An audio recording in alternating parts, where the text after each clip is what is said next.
Hi, my name is Chris Pells. In this video we're going to learn how to build a custom user control in ASP.NET. To get started, let's add a new website to our empty solution. Just create a regular ASP.NET website and we'll call it website VB. So our objective is to build a custom user control that we can use anywhere in the website, just like we can use a text box or a button control that comes with ASP.NET. Now what I'd like to do, which is by no means required, is to create a folder called Controls. And I put my user controls in that folder. I should say I put user controls in this folder that are potentially used in various places across my website. They're kind of general user controls. And then another practice that I do is let's say I have a folder called Events. And this Events folder contains web pages that relate to event-based functionality. If I have user controls that are specific to those event pages, what I do is create a child folder called Controls, and I put the user controls in that folder.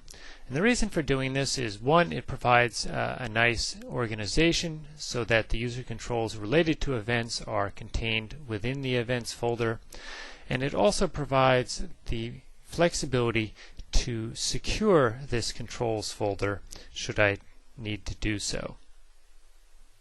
So to get started building our user control, what we need to do is add a new item to our controls folder, and it needs to be a web user control template item, and we're going to call this address because what we're going to do is to build an address based user control that we can use throughout our website.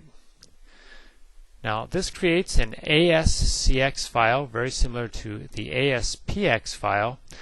You'll see there's no body or form tag in here, but we do add any kind of HTML to the user control that we would add to a web page.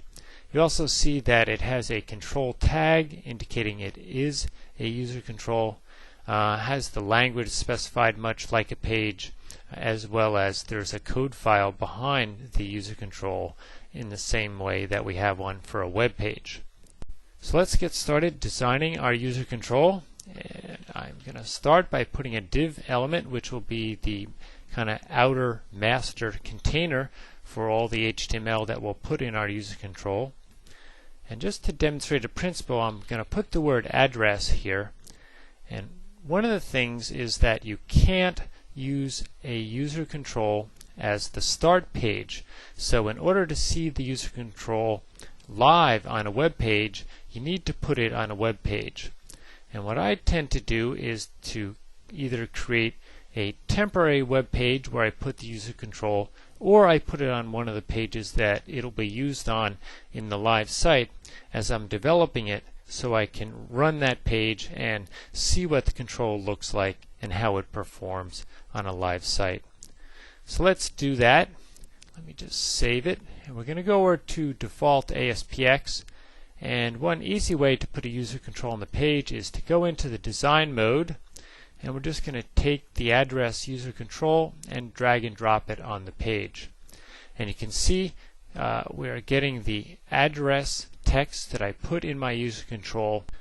And now we'll run this, and you'll see that we'll be able to view our user control even in its simple form here on a live web page. So let's get started building our user control. And what we want is to have a layout with a couple of lines for the user to enter their address, the city, state, postal code, and country. And I'm going to use divs to do the formatting for our user control. And the first thing I want is a label for address line 1. So we're going to take a label, and we'll put that inside this div. And we'll add a second div. And in that one, we're going to put a text box where the user can enter the information for address line 1. Let me format this a little bit.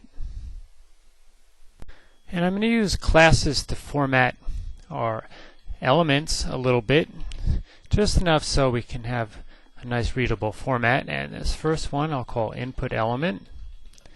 And then the second one we're going to call input label. And the third one we'll call input data.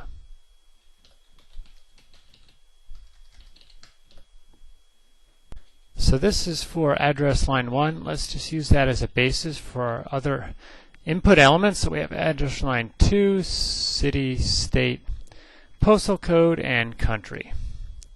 Now let's just go back up and start to put in some of the IDs.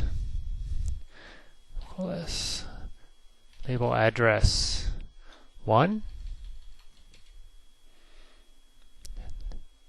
And the text will be address 1. And the text box will be address 1 as well. Down, and I'm going to do the rest of them here.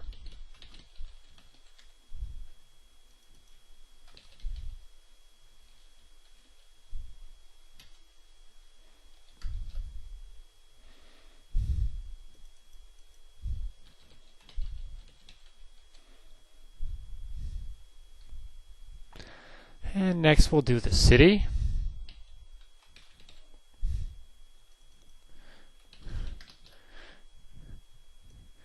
And the text box. And we'll follow that up with state.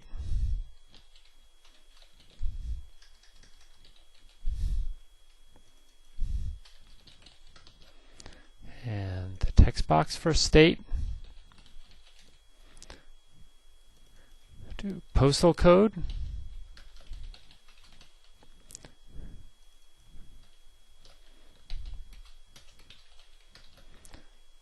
Text box for postal code. And our last one will be for country.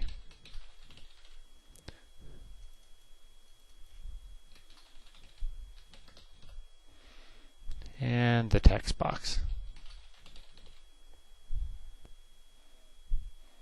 As I said, I'm going to control some of the formatting with some CSS styles.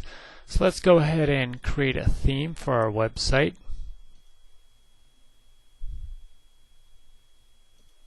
And we're going to call it default.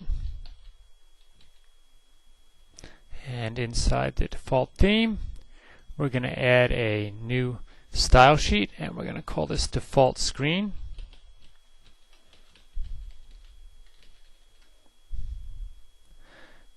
In here we need to put a few of the classes that we created. We had input element, and we had input label, and we had input data. For our input element, let's just put a little bit of a margin. And we'll put 5 pixels on the top, 0 on the right, 5 on the bottom, and 0 on the left. Down to our label, and let's just put a little bit of padding, and we'll just put 2 pixels all the way around. And let's copy that, put the same thing for our input data. Let's go back up to our input element, and we'll clear both because we're going to use some floats here on our label. And we want our label to float left. And we also want our data to float left.